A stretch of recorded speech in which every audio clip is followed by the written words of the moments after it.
اچھا جی، اب آ جائیں جو ریلیف ملا ہے آج عمران خان صاحب کو، بہت بڑا ریلیف ہے میری نظر میں، اور وہ ہے سائفر کیس کے اندر۔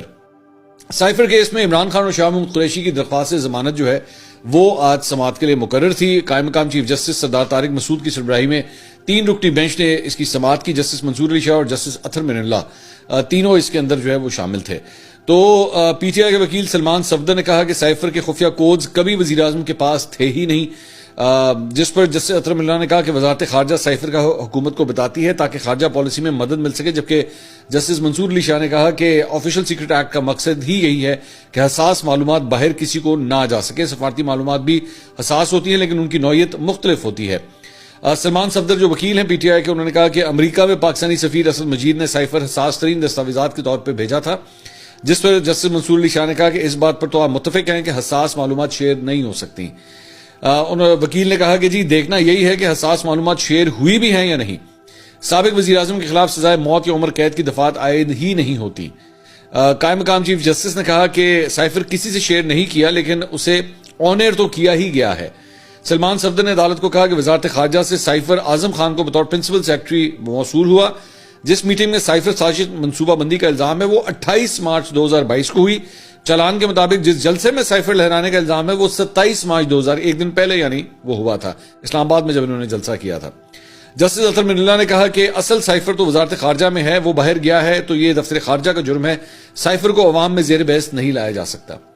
وکیل نے کہا کہ جی شاہ محمود قریشی نے تقریر میں کہا کہ وزیر اعظم کو سازش کا بتا دیا ہے، حلف کا پابند ہوں۔ اس بیان کے بعد شاہ محمود قریشی 125 دن سے جیل میں ہیں۔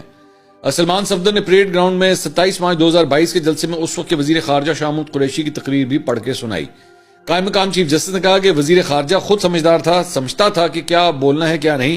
وزیر خارجہ نے کہا کہ بتا نہیں سکتا اور عمران خان کو پھنسا دیا۔ وزیر خارجہ نے عمران خان کو پھنسا دیا کہ آپ جانیں اور وہ جانیں۔ شاہ محمود قریشی خود بچ گئے اور عمران خان کو کہا کہ سائفر پڑھ دو۔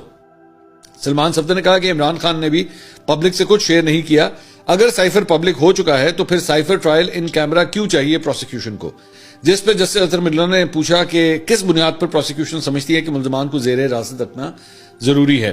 جسٹس منصور علی شاہ نے پوچھا کہ پاک امریکہ تعلقات خراب ہونے سے کسی اور ملک کا فائدہ ہوا، اس کی تفتیش کیسے ہوئی؟ تعلقات خراب کرنے کا تو ایف آئی آر میں ذکر ہی نہیں ہے۔ جسٹس اطہر من اللہ نے کہا کہ کیا وزیر اعظم کو وقت سے پہلے باہر نکالنے سے ملک کی جگہ صحیح نہیں ہوتی؟ کیا وزیر اعظم کو وقت سے پہلے ہٹانے پر بھی آفیشل سیکرٹ ایکٹ لگے گا؟ انتخابات 8 فروری کو ہیں، یہ جو جیل میں ہے وہ ایک بڑی جماعت کی نمائندگی کرتا ہے۔ کیا حکومت 1970 اور 1977 والے حالات چاہتی ہے؟ ہر دور میں سیاسی رہنماؤں کے ساتھ ایسا کیوں ہوتا ہے؟ جسٹس اطہر من اللہ نے کہا کہ سابق وزیر اعظم کے جیل سے باہر آنے سے کیا نقصان ہوگا؟ اس وقت عمران خان نہیں، عوام کے حقوق کا معاملہ ہے، سابق وزیر اعظم پر جرم ثابت نہیں ہوا، وہ معصوم ہے۔ اب یہ جو ان کا جملہ تھا نا کہ وہ معصوم ہے، اس کو پی ٹی آئی بھی کافی پروپیگیٹ کر رہی ہے کہ پہلے کورٹ نے کہا کہ وہ مطلب ایک اور کیس میں کہ جی وہ صادق اور امین ہے، اب سپریم کورٹ نے انہیں معصوم بھی کہہ دیا ہے۔ تو پروسیکیوٹر راجہ رضوان عباسی نے کہا کہ سائفر سے انڈیا سمیت دنیا میں جھگڑسائی ہوئی، عدالت آرٹیکل 184(3) کے تحت فوجداری مقدمے کو نہیں دیکھ سکتی۔ اس پہ منصور علی شاہ نے کہا کہ یہ کیسے ہو سکتا ہے کہ سپریم کورٹ ضابطۂ فوجداری کی بنیاد پر بنیادی حقوق نہ دیکھ سکے۔ خاور شاہ جو وکیل تھے انہوں نے کہا کہ عدالت کا اختیار ہے کہ بنیادی حقوق دیکھے، جس پہ منصور علی شاہ نے کہا کہ اسد مجید کے بیان میں کہیں نہیں لکھا کہ کسی دوسرے ملک کو فائدہ پہنچا ہے۔ عدالت سائفر پبلک کرنے کو درست قرار نہیں دے رہی لیکن بات قانون کی ہے، سزائے موت کی دفعات عائد کرنے کی بنیاد کیا ہے وہ واضح کریں۔ ابھی تک کسی گواہ کے بیان سے ثابت نہیں ہو رہا کہ کسی غیر ملکی طاقت کو فائدہ ہوا ہے۔ جسٹس اطہر من اللہ نے کہا کہ ایک طرف آپ کہتے ہیں کہ مقدمہ ان کیمرہ چلے گا لیکن گواہان کے بیان پڑھنا شروع ہو گئے ہیں۔ اس پر پروسیکیوٹر رضوان عباسی نے کہا کہ بھارت میں سائفر لہرانے پر بہت واویلا ہوا۔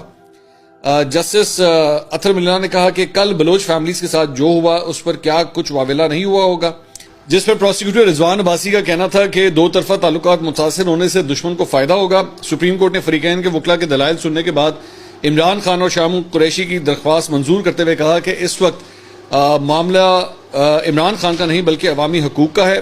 عدالت نے 10-10 لاکھ روپے کے مچلکوں کے عوض عمران خان اور شاہ محمود قریشی کی ضمانت جو ہے وہ منظور کر لی۔ سو یہ عمران خان صاحب کے لیے آج ایک بہت بڑا ریلیف تھا جو ان کو ملا ہے سپریم کورٹ سے، لیکن اس کے 3-4 مختلف اینگلز ہیں۔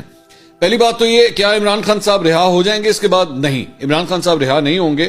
اس کی وجہ یہ کہ عمران خان صاحب جو ہے وہ 2 مزید نیب کے ریفرنسز کے اندر آلریڈی گرفتار ہو چکے ہیں، ان کی گرفتاری ڈالی جا چکی ہے، تو اس لیے ان کی رہائی ابھی بھی ممکن نہیں ہوگی۔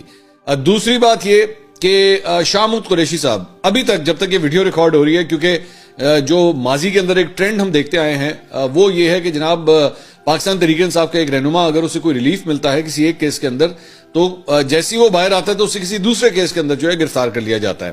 شاہ محمود قریشی صاحب ابھی تک کسی اور کیس کے اندر گرفتار نہیں ہیں. آگے چل کے وی ڈونٹ نو کہ کیا ہوتا ہے. تو ٹیکنیکلی سپیکنگ تو شاہ صاحب جو ہیں وہ ریلیز کیے جا سکتے ہیں.